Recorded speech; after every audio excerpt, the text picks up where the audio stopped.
नमस्कार जंटी में स्वागत है आपका। मैं हूं योगेंद्र। आप देख रहे हैं सत्ता का महासमर। और राजस्थान के इस रन में आज हमारे स्टूडियो में हमारे अतिथि हैं सुधांशु त्रिवेदी जी, प्रखर वक्ता और भाजपा के राष्ट्रीय प्रवक्ता और राज्यसभा सांसद। सुधांशु जी, मैं आपसे गुजारिश करूंगा कि कुछ राजस्थान के रन को लेकर के आप कहें। हमारे पैनलिस्ट हैं, जो हमारे पैनलिस्ट आपके साथ हैं सारे नॉन पॉलिटिकल हैं, अपने अपने सेक्टर में अपनी पकड़ रखते हैं, जर्नलिस्ट हैं। तो इस राजस्थान के इस महासमर को लेके मैं 2 मिनट आपसे चाहूँगा, फिर हमारे सवाल जवाब होंगे। देखिए, राजस्थान की धरती भारत के शौर्य, स्वाभिमान और गौरव की धरती मानी जाती है। इसलिए जब भी यहां आते थे तो एक अलग प्रकार के आनंद की अनुभूति होती थी। परंतु अब जब आते हैं तो दुख और आक्रोश की अभिव्यक्ति होती है। कभी इससे पहले ऐसा नहीं देखा था कि लॉ एंड ऑर्डर की स्थिति इतनी खराब हो राजस्थान में। चाहे नौजवान युवकों का पेपर लीक का विषय हो, महिलाओं पर अत्याचार, दलितों पर उत्पीड़न, और सबसे बड़ी बात सांप्रदायिकता का वातावरण कभी राजस्थान में ऐसा नहीं था। कट्टरपंथी ताकतों को जिस प्रकार का प्रश्रय सरकार के द्वारा मिला, वो अपने आप में बहुत दुखद और दुर्भाग्यपूर्ण है। मैं कह सकता हूं ये तो वो धरती है जिसके बारे में कहा जाता है कि किसी की भी तलवार के आगे सर नहीं झुका। जो हम बचपन में अब कविता पढ़ते थे कि जमा सके अधिकार तनिक खिलजी लेकर हथियार नहीं, और ठहर सकी इस पर क्षण भर अकबर की भी तलवार नहीं। तो जहां तलवार से सर नहीं झुका वहां सर तन से जुदा कर दिया गया। और उसके बाद भी यहाँ की सरकारें उन्हीं शक्तियों के साथ चंद कट्टरपंथी वोटों के लिए सियासत की तिजारत करती नजर आई। इस चीज को लेकर दुख होता। परंतु मैं मानता हूं कि जो जो चुनाव अपने अंतिम चरण में अब आ गया है, तो समाधान भी राजस्थान की जनता को बहुत स्पष्ट दिख रहा है कि एक ही समाधान है, कमल का निशान। जी बिल्कुल। चलिए, 2 बातें होती हैं यहाँ पे सर। 1998 से एक सिलसिला चला आ रहा है, एक बार कांग्रेस एक बार बीजेपी, तो एक रिवाज सी बन गई। तो क्या ये रिवाज टूट पाएगी?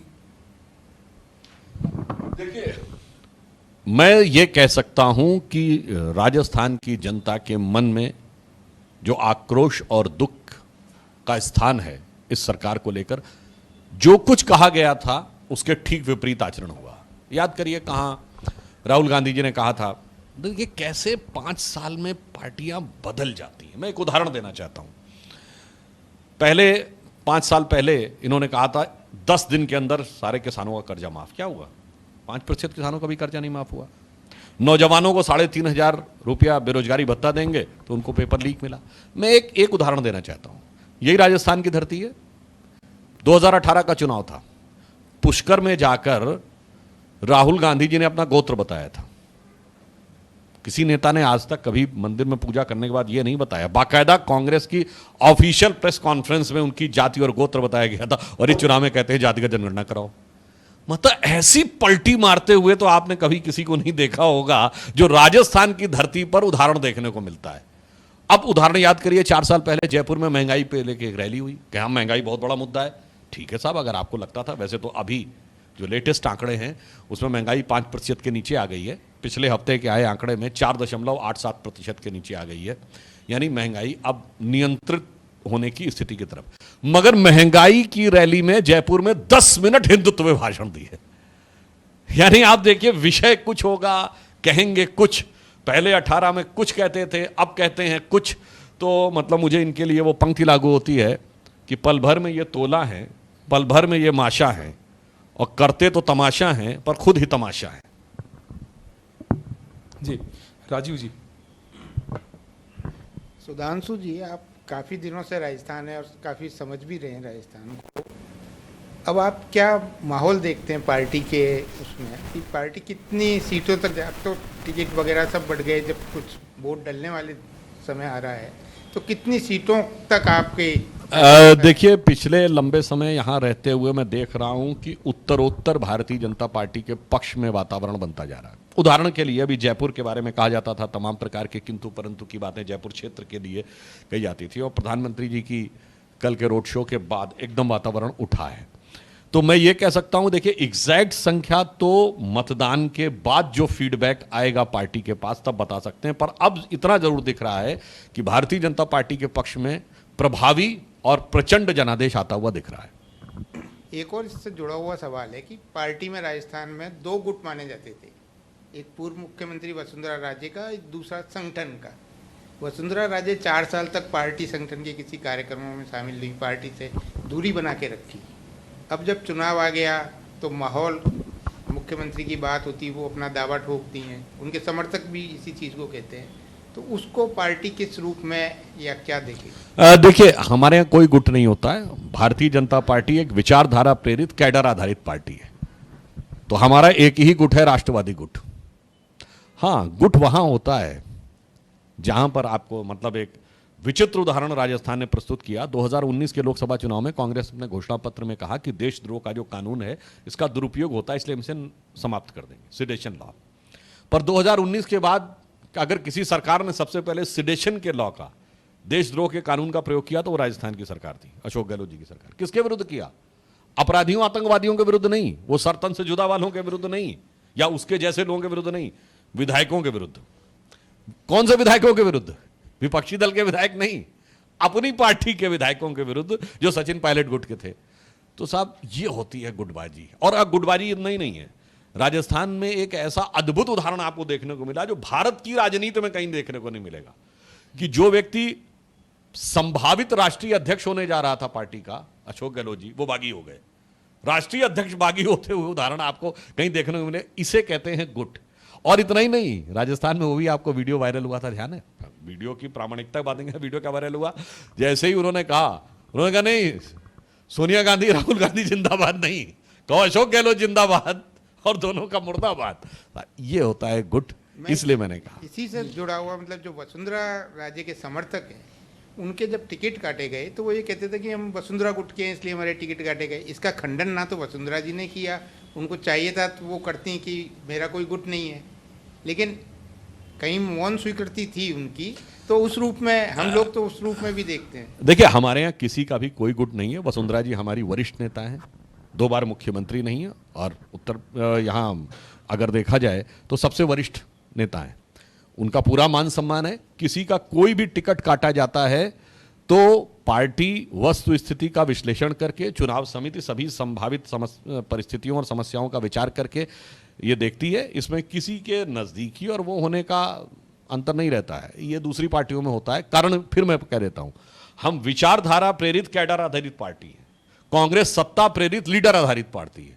इसीलिए आप देखिए वहां लीडर के नेता कार्यकर्ता होते हैं, कांग्रेस का नहीं।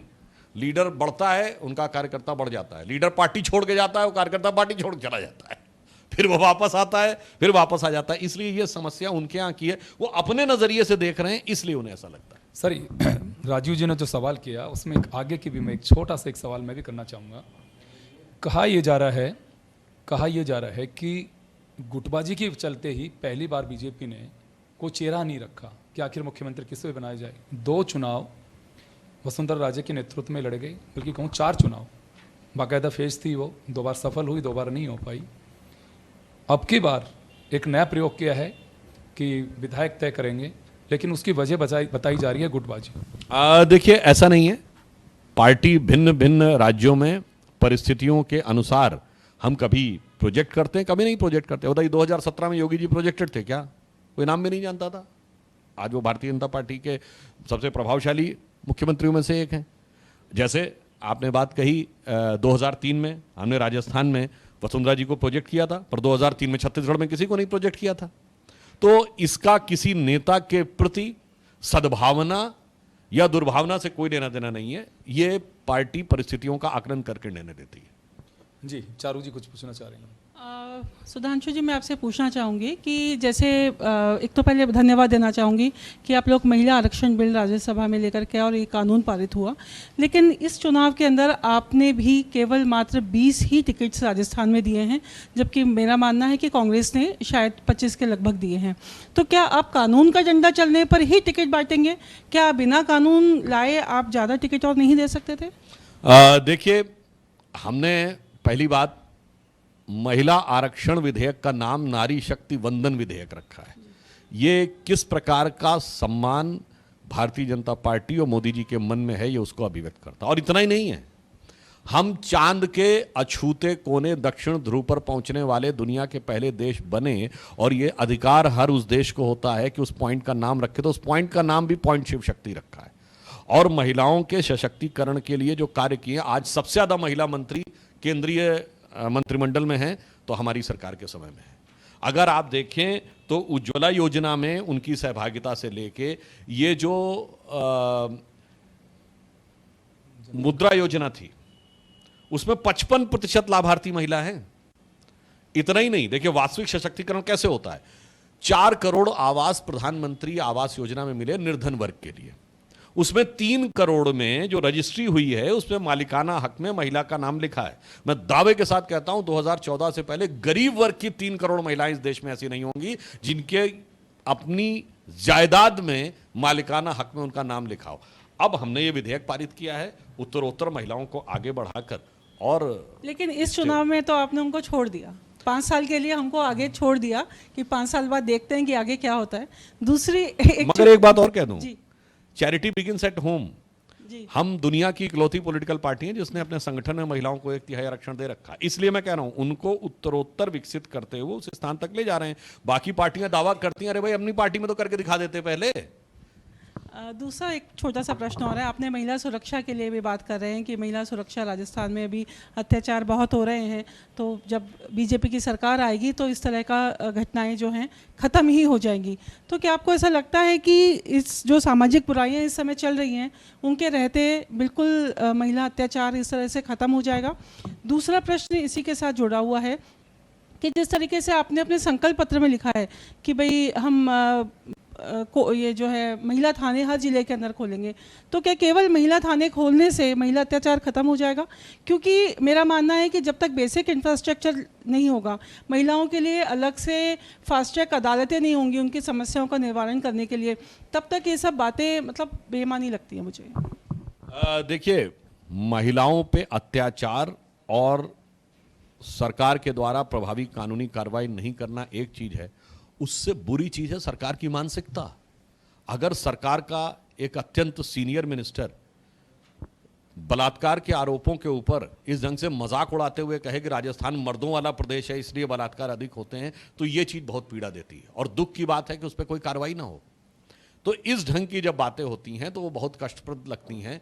अब जो आपने कहा महिला थाना और महिला डेस्क बनाने का लाभ ये होगा कि जो विषय उनके पास महिलाओं के संबंधी आएंगे, मानवीय बात है, जब उसके लिए एक डेडिकेटेड विभाग होगा तो वो ज्यादा द्रुत गति के साथ आगे बढ़ेंगे। इसलिए इस बात की संवेदना को समझते हुए सरकार ने ये अपने घोषणा पत्र में कहा है कि हमारी सरकार आने के बाद ये होगा। जी उमेंद्र जी। सुधांशु जी, आप बीजेपी के बड़े नेता हैं, इसलिए आपसे बहुत से बात पूछने का मन होता है। मैं यहाँ ये पूछना चाहूँगा कि संकल्प पत्र आपने बीजेपी का भी पढ़ा, कांग्रेस का घोषणा पत्र भी पढ़ा, चाशनी मतदाता की कोनी पे लगाने की आपने भी कोई कमी नहीं छोड़ी, उन्होंने भी कोई कमी नहीं छोड़ी, लेकिन उनकी चाशनी में थोड़ा ये लग रहा है मीठापन ज़्यादा लग रहा है। ऐसा लग रहा है कि आपके संकल्प पत्र को ये देख के ऐसा लगता है कि शायद जल्दीबाजी में संकल्प पत्र बना दिया कि जनता को देना था, उसमें कोई ऐसी बात नहीं कही गई जिससे जनता प्रभावित हो, आकर्षित हो।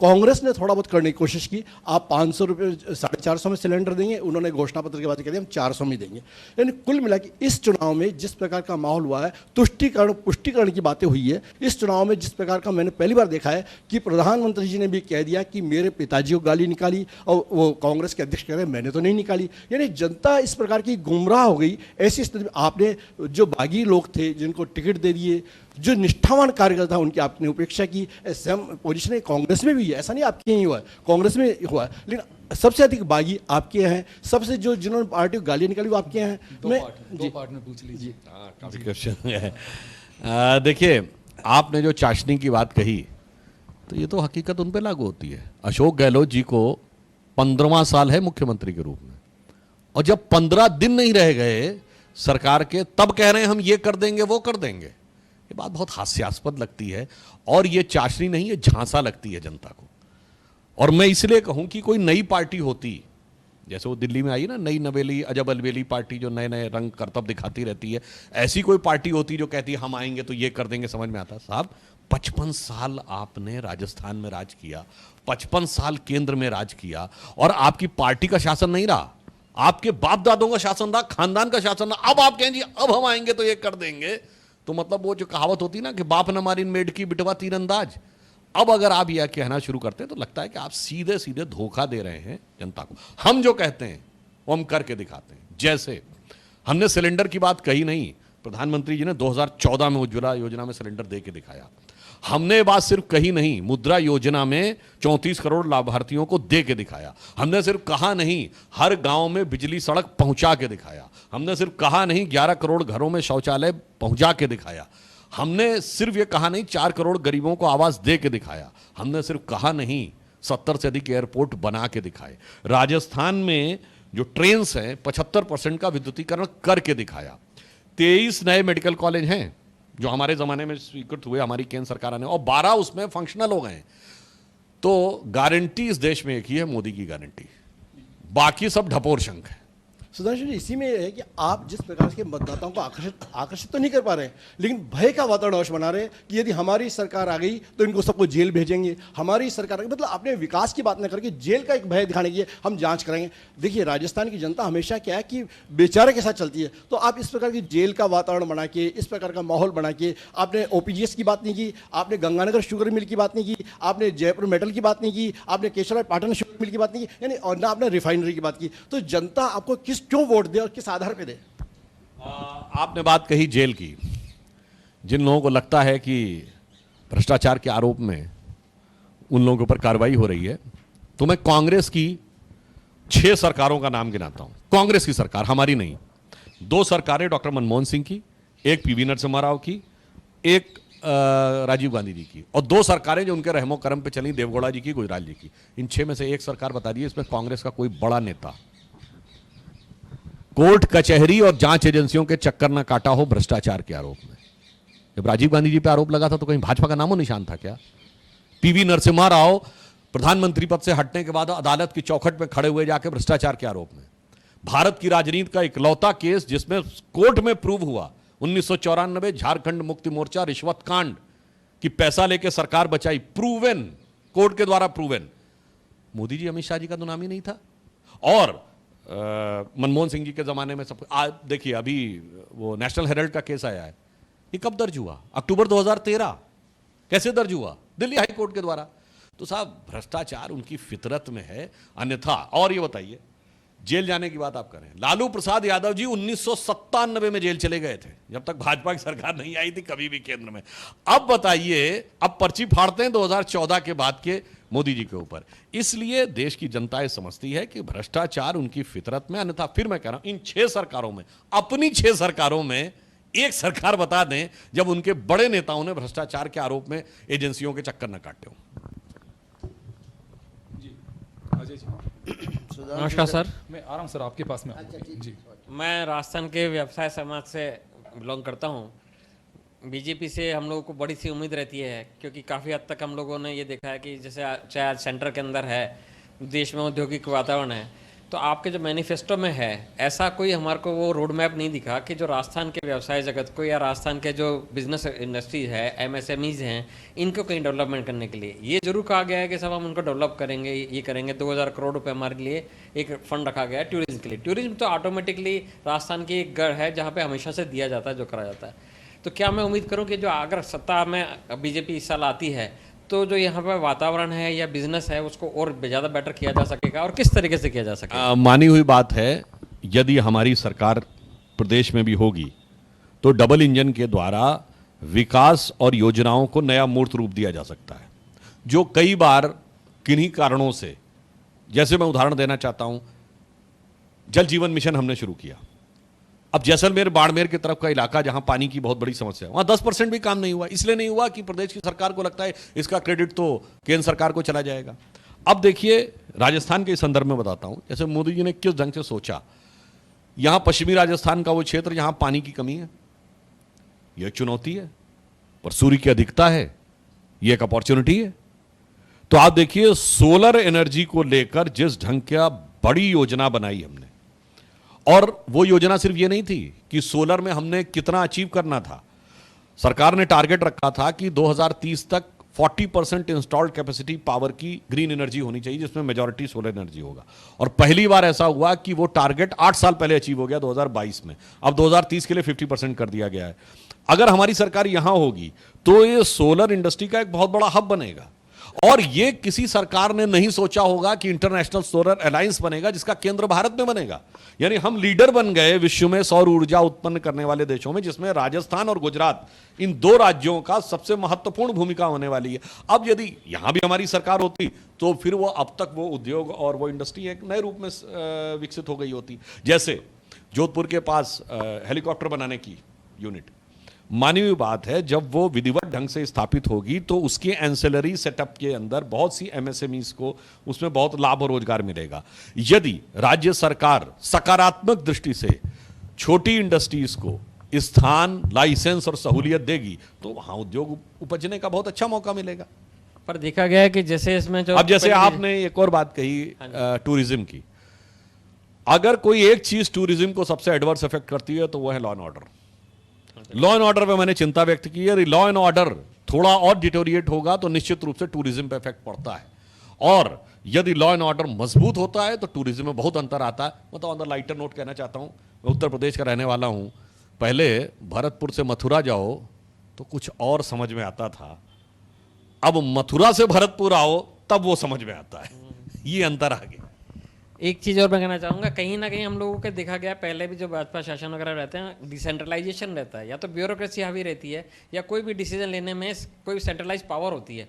ऐसा नहीं होता कि जो भी पावर हमारे को काम लेना होता है, जैसे सिंगल विंडो सिस्टम था, वो सिंगल विंडो सिस्टम रहा ही नहीं कभी भी ऐसी चीज़ें। तो क्या इस तरह की ऐसी सुविधाएं आने वाले समय में जब अगर आएगा बीजेपी शासन, तो क्या ये जो व्यापार नया कर सकें, यहाँ पे नया स्टार्टअप लगा सकें, ऐसी चीज़ों करने के लिए क्या हमारे को ईजी माहौल मिलेगा, या वही अगेन हमारे को वैसी चीज़ों का सामना करना पड़ेगा? देखिए, ईज ऑफ डूइंग बिजनेस में हमारी सरकार आने के बाद, केंद्र में सरकार आने के बाद बहुत सुधार हुआ है। 70,000 से नए अधिक स्टार्टअप्स आए हैं, 100 से अधिक यूनिकॉर्न आए हैं। तो ये सारी चीज़ें इसलिए हो रही हैं। जैसे अभी अगर आप देखें तो लास्ट ईयर, चूंकि आप व्यापार क्षेत्र से जुड़े हुए हैं, जो इंटरनेशनल रेटिंग एजेंसी है फिच, उसने भारत की अनुमानित विकास दर 5.5% रखी थी, जिसे बढ़ाकर 6.2 कर दिया है। और चाइना की 5.2 प्रोजेक्टेड थी, उसे घटा के 4.5 कर दिया। यानी चाइना और हमारी ग्रोथ रेट में 1.7% का डिफरेंस आ गया।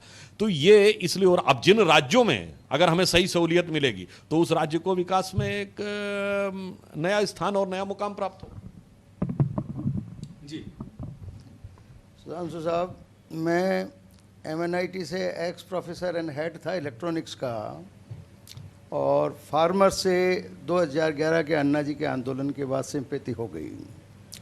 और मैं आपको बताऊं, कुछ अदृश्य लोग हैं जो आपके बहुत प्रशंसक हैं, मैं भी उनमें हूं। आपका लाइव टेलीकास्ट जब भी आता है मैं उसको सुनता हूं, और सबसे ज़्यादा मुझे 1 मिनट बस आता है। मैं इसलिए सुधांशु साहब से प्रभावित हूँ कि ये आध्यात्मिक जो वेद, उसके ऊपर जो बोलते हैं, जिस ढंग से इंटरलिंक करते हैं, जो जर्मनी की साइंस में चल रहा है, उससे मैं बहुत प्रभावित हूँ। अब मेरा आपसे एक ही आग्रह है, क्योंकि मैं राजस्थान के किसानों के समूह से जुड़ा हुआ हूँ जी, तो राजस्थान के अंदर साहब, सुधांशु साहब, 2 इश्यूज हैं जो किसान चाहते हैं। एक तो है कि मिनिमम सपोर्ट प्राइस, वो ये चाहते हैं कि मिनिमम सपोर्ट प्राइस के नीचे ऐसा कोई कानून बने कि उससे नीचे कोई परचेजिंग नहीं हो पाए। ये राजस्थान के किसानों की सबकी दिली इच्छा है, मिनिमम सपोर्ट प्राइस। और दूसरा सुधांशु साहब, ERCP के लिए राजस्थान के हर किसान की इच्छा है। और तीसरी बात मैं आपसे कहूँगा, क्योंकि आप कई मॉडल पे बात करते हैं, मैंने नोबल लॉरेट बांग्लादेश मोहम्मद यूनुस, भारत के दोनों नोबल लॉरेट अमर्त्य सेन और अभिजीत जी का, तीनों का मैंने इकोनॉमिक्स का मॉडल बहुत अध्ययन किया है। उन तीनों इकोनॉमिक मॉडल और अब्दुल कलाम साहब, अपने कलाम साहब जो प्रेसिडेंट थे, उनकी कम से कम 20 किताबें मैंने पढ़ी है। उसमें उन्होंने फार्मर्स के ऊपर इतना स्ट्रेस किया है कि फार्मर्स के बिना देश सर्वाइव नहीं कर सकता। लेकिन आज फार्मर्स की दशा बहुत ख़राब है, उसमें आप क्या कहना चाहते हैं? देखिए, पहले तो मैं ये कहना चाहूँगा कि हमने जो किया है, जो करने का वादा किया है, अगर आप जाके देखें तो जो एमएसपी है वो 1.5 गुनी से अधिक हुई है 2014 से अब तक। चावल और गेहूं जो मेन माने जाते हैं उनमें लगभग 1300 कुछ और 1400 कुछ थी, अब 2200 2300 कुछ है। दाल अरहर में तो 62% से ऊपर की बढ़ोतरी हुई है। और हमने अपने राजस्थान के घोषणा पत्र में ये वादा किया है कि 2700 रुपए प्रति quintal over and above the MSP देंगे।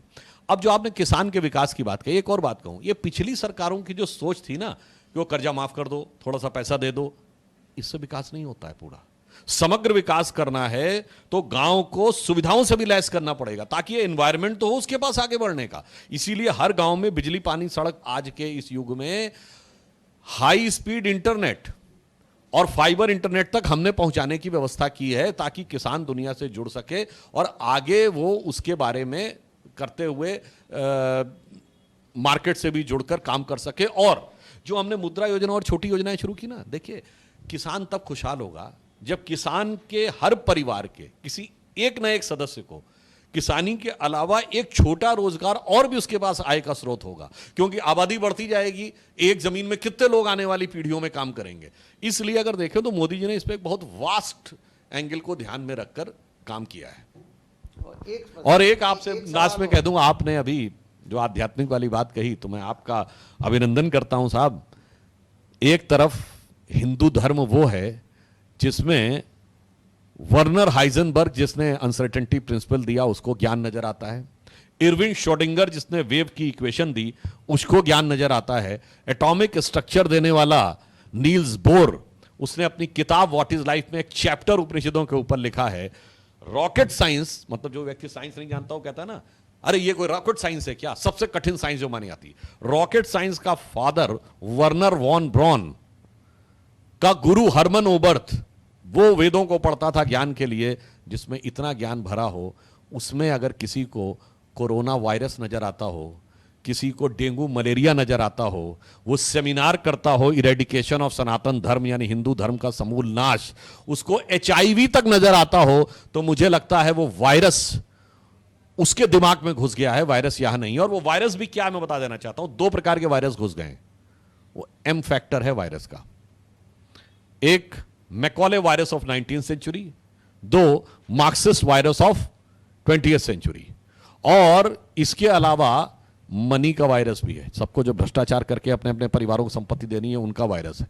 और एक और भी एम फैक्टर हो सकता है जो आप लोग सोच रहे हो तो ठीक हो सकता है, और इसकी जवाब भी एम फैक्टर है, मोदी वैक्सीन। तो इसलिए मैं कहना चाहता हूं इस ढंग के लोगों को भी मुंह तोड़ जवाब राजस्थान की जनता को देना चाहिए। सर में एक छोटा सा सवाल है, समय कम है। इस चुनाव में जनरली इलेक्शन में यह होता है कि पूर्ववर्ती सरकार से वर्तमान सरकार की हम तुलना करते हैं, चर्चा करते हैं, और जिस पार्टी की गवर्नमेंट एक्स गवर्नमेंट रही वो भी चर्चा करें। लेकिन वसुंधरा जी की सरकार अभी मैं देख रहा हूँ गौण है, ना अशोक गहलोत के मन से चर्चा की जाती है यानी कि कांग्रेस के मन से, ना बीजेपी चर्चा करती है, ऐसा क्यों? देखिए हम अपनी उपलब्धि की बात करते हैं, वसुंधरा जी की सरकार की मैं एक उपलब्धि बता देता हूं जिसपे कोई मन से चर्चा नहीं होती है सर। नहीं, मैं बता रहा हूं आपको। देखिए हर पूरे भारत में भूजल का स्तर नीचे गया, 2 ही राज्य थे जहां भूजल का स्तर ऊपर उठा, एक गुजरात और एक राजस्थान, जब हमारी पिछली सरकार थी। अनेक अच्छे काम किए थे, भामाशाह योजना से लेकर अन्य योजनाओं तक, परंतु आज के समय में जो आपने कहा, आप ही की बात में आपका उत्तर निहित है। अगर अशोक गहलोत जी या कांग्रेस पार्टी उसकी बात नहीं कर रही है, इसका मतलब उनको पता है कि वो हमारी सरकार से तुलना करने की स्थिति में नहीं है, इसलिए इधर उधर की बातें ज्यादा कर रहे हैं। इसे मैच फिक्सिंग के रूप में भी कहा जाता है राजस्थान में। देखिए मैच फिक्सिंग तो ये होती है कि जब उनके ऑब्जर्वर आए थे अजय माकन जी, तो उनका आपको याद होगा टीवी पर बाइट है कि मुझसे विधायक मिलने नहीं आए, मैं जाके हाईकमान से शिकायत करूंगा।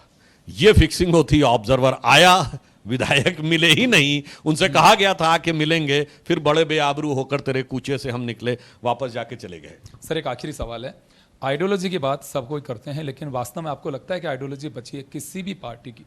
ये बात दूसरा, इसी का सप्लीमेंट्री क्वेश्चन सर, ये इस वजह से कह रहा हूं मैं, आपके खिलाफ बगावत करते हैं प्रत्याशी, आप लोग वापस गले लगा लेते हैं, उन्हें टिकट दे देते हैं, अब की बार जो बगावत की बूथ ज़्यादा आ रही है आपके यहाँ पे भी, उसकी वजह मॉडल जो आपने एक इनलाज किया है कि आप टिकट 8 लोगों को जो आपने दिया पहली लिस्ट में ही, शायद एक बड़ा कारण है कि उसकी वजह से वो भी देख रहे हैं कि हमारी ताकत दिखाएंगे, लोकसभा चुनाव से पहले वापस ले लेंगे। एक बात। दूसरा, जिस मलिंगा को आपने पार्टी ज्वाइन करा के टिकट दिया, 2 महीने तक आपकी पार्टी के नेता उनके खिलाफ बोलते रहे, विधानसभा से लेकर सड़क तक। देखिए, आपने जो पहली बात विचारधारा की कही, तो मैं कहना चाहता हूं सिर्फ और सिर्फ ये बात आपकी बिल्कुल सही है। केवल भारतीय जनता पार्टी को छोड़ दें तो अब बाकी सारी पार्टियों में विचारधारा का कोई मतलब नहीं रह गया है, केवल मतलब परस्ती का मतलब रह गया। और ये बात मैं किस लिए कर रहा हूं, विनम्रता से कहना चाहता हूं, विचारधारा आधारित जो हमारे मुद्दे हैं 1951 से आज तक 72 साल में एक मुद्दा बताइए जिसपे हमने अपना स्टैंड चेंज किया हो। धारा 370 हो, कॉमन सिविल कोड हो, राम जन्मभूमि हो, राष्ट्रवाद का विषय हो, भारत को परमाणु शक्ति बनाने का विषय हो, ओपन इकोनॉमी का विषय हो, कोई विषय बताइए, गोरक्षा का विषय। और जो पार्टियां 70 साल से हैं, जिसमें मेनली कांग्रेस ही है, एक विषय बताइए जिसपे वो कायम रहे हो, एकदम यू टर्न न ले लिया हो विचारधारा के विषय के ऊपर। इसलिए हम ये कह सकते हैं कि मोदी जी के नेतृत्व में भारतीय जनता पार्टी ने पूरे पॉलिटिकल क्लास के लिए जो क्राइसिस ऑफ क्रेडिबिलिटी स्टार्ट हुई है, हम उसको समाप्त करने की दिशा में आगे बढ़े। मैं सिर्फ 2 उदाहरण देना चाहता हूं विचारधारा के संदर्भ में। आज राहुल गांधी जी कहते हैं कि जातिगत जनगणना कराइए। अरे उनसे पूछिए जातिगत जनगणना रोकी किसने थी? 1941 तक, मतलब 31 में हुई थी, 41 वर्ल्ड वॉर की वजह से नहीं हुई थी। ब्रिटिश टाइम में तो जातिगत जनगणना होती थी। 51 में स्वतंत्र भारत में यह निर्णय लिया गया कि जातिगत जनगणना नहीं होगी। किसने निर्णय लिया? नेहरू जी की सरकार ने। कही नेहरू जी गलत थे। फिर आप आइए, इंदिरा जी के जमाने में क्या नारा लगता था? जात पे ना पात पे, इंदिरा जी की बात पे मोहर लगेगी हाथ पे। अब कहिए इंदिरा जी गलत थी। फिर आप आइए, राजीव गांधी जी 6 दिसंबर 1990 को संसद के पटल के ऊपर उनका मंडल कमीशन के विरोध में दिया गया इंटरव्यू है, वक्तव्य है, जिसमें वो ये कहते हैं कि कांग्रेस जात पात में विश्वास नहीं करती, हम तो कहते हैं जात पे ना पात पे मोहर लगेगी हाथ पे। तो मेरे भाई, तुम एकदम यू टर्न ले गए उसके ऊपर, और 55 साल रह के ना तुमने गणना कराई ना कुछ कराया, आज आप कह रहे हैं। दूसरा उदाहरण देना चाहता हूं, पीवी नरसिम्हा राव ने शायद 18 या 19 दिसंबर 1992 को यह बयान दिया कि तथाकथित बाबरी मस्जिद हम दोबारा बनवाएंगे, और अब आप कहते हैं जो राम मंदिर का ताला हमने खुलवाया। ऐसी पलटी मारते तो आपने कभी देखा नहीं होगा। धारा 370 ट्रांजिएंट एंड टेम्परेरी करके संविधान में जोड़ी गई। अब कहते धारा 370 को हटाना गलत था। मतलब इनके नेता अधीर रंजन चौधरी जी फ्लोर ऑफ द हाउस पे ये बोल गए थे कि भारत सरकार को अधिकारी नहीं, ये तो यूएन का विषय है। मतलब ऐसी पलटी मारने, इसीलिए सिर्फ कांग्रेस पार्टी की बात नहीं कर रहा हूं, पूरे भारत की राजनीति में नेताओं के प्रति विश्वसनीयता का संकट पैदा होता है, और उस विश्वसनीयता को प्रामाणिकता दी है तो भारतीय जनता पार्टी ने और मोदी जी ने दी। सर, वो मेरा जो मलिंगा जी वाला था मामला, देखिए, और बागी होकर के जिनको वापस टिकट कर दे दिया। देखिए, किसी एक केस स्पेसिफिक विषय के ऊपर तो आप स्थानीय नेतृत्व से बेहतर समझ सकते हैं, परंतु मैं इतना जरूर कहना चाहूंगा, हमारे यहाँ टिकटों का जो भी वितरण होता है वो एक व्यवस्थित प्रक्रिया के द्वारा विचार करने के बाद होता है, और हर सीट के ऊपर 2-3 ऐसे अच्छे प्रत्याशी होते हैं जिनमें 19-20 का ही अंतर होता है, पर भारतीय जनता पार्टी सभी का मान सम्मान रखती है। मैं उदाहरण देना चाहता हूं, हमारे यहाँ कई बार लोग पार्टी छोड़ के गए, बड़े बड़े नेता, मुख्यमंत्री स्तर के नेता, परंतु बाद में उन्हें रियलाइज हुआ कि जो मान सम्मान उनको भाजपा में था वो कहीं नहीं था। दूसरों क्या, तो कोई गया पार्टी को खत्म नहीं कर पाया।